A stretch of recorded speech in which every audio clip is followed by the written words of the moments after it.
Kali ini bersama Ibu Ayu kalian akan belajar tentang struktur teks laporan percobaan. Ingin mempelajari lebih banyak tentang struktur dan penyajian teks laporan percobaan? Mari kita pelajari bersama-sama.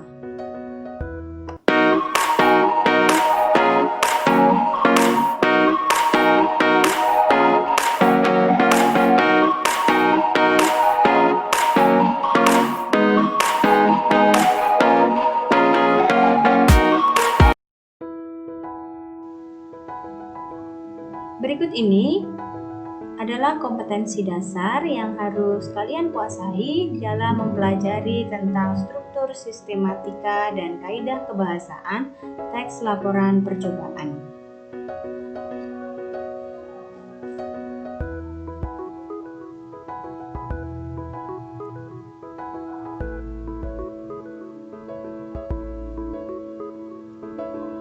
Tujuan dari pembelajaran ini yaitu agar peserta didik dapat menganalisis struktur. Tujuan dari pembelajaran ini agar peserta didik dapat menganalisis struktur dan kebahasaan dari teks laporan percobaan yang didengar atau dibaca. Yang kedua, peserta didik dapat menyajikan tujuan, bahan atau alat langkah dan hasil dalam laporan percobaan secara tulis dan lisan dengan memperhatikan kelengkapan data, struktur, aspek kebahasaan, dan aspek lisan.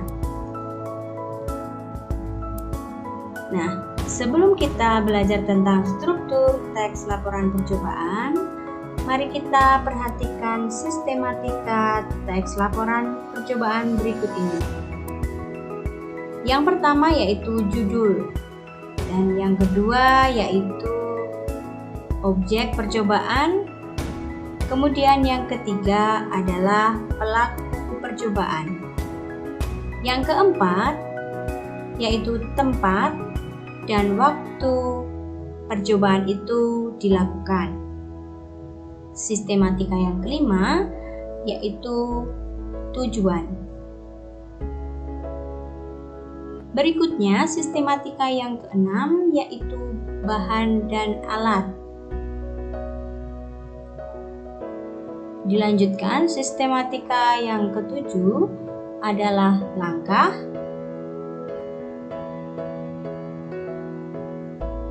Berikutnya adalah hasil percobaan, dan sistematika yang terakhir yaitu kesimpulan.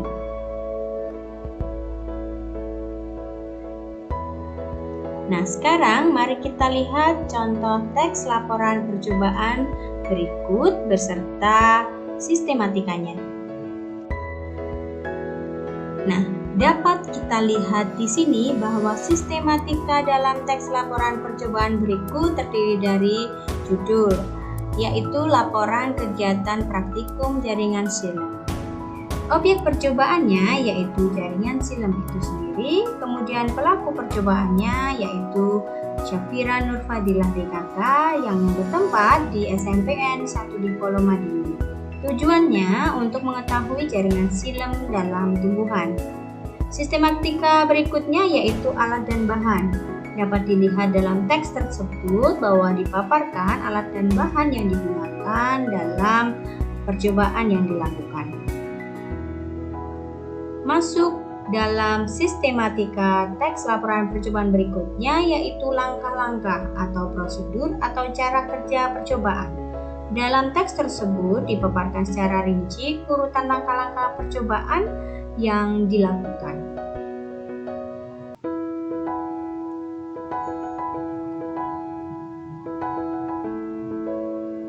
Setelah urutan langkah percobaan, sistematika berikutnya adalah hasil percobaan. Dalam teks tersebut dijelaskan tentang hasil percobaan yang dilakukan.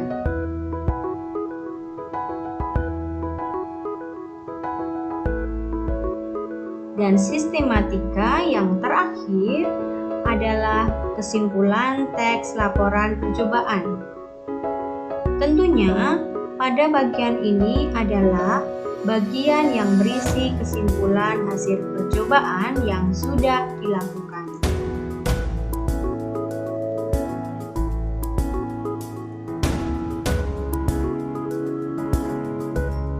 sahabat cerdas, setelah kita tahu sistematika teks laporan percobaan tersebut, mari kita lihat struktur teks laporan percobaan. Struktur teks laporan percobaan itu terdiri dari dua bagian. Yang pertama adalah bagian umum atau disebut juga klasifikasi atau pernyataan. Pada bagian kedua yaitu bagian uraian. Di tiap bagian tersebut terdapat sistematika. Di antaranya pada bagian umum terdapat judul, objek, pelaku percobaan, tempat dan waktu percobaan, dan tujuan. Sedangkan bagian uraian terdiri dari 1. Alat dan bahan, kemudian yang kedua adalah langkah-langkah percobaan, yang ketiga yaitu hasil dari percobaan tersebut, dan yang terakhir yaitu kesimpulan teks laporan percobaan. Nah, setelah kita mempelajari tentang struktur teks laporan percobaan, mari kita pelajari kaidah kebahasaan teks laporan percobaan. Teks laporan percobaan memperkenalkan aspek umum atau kelompok. Teks laporan percobaan di dalamnya menggunakan kata tugas, hubungan logis. Selain itu, dalam teks laporan percobaan, kalimat yang digunakan yaitu kalimat aktif.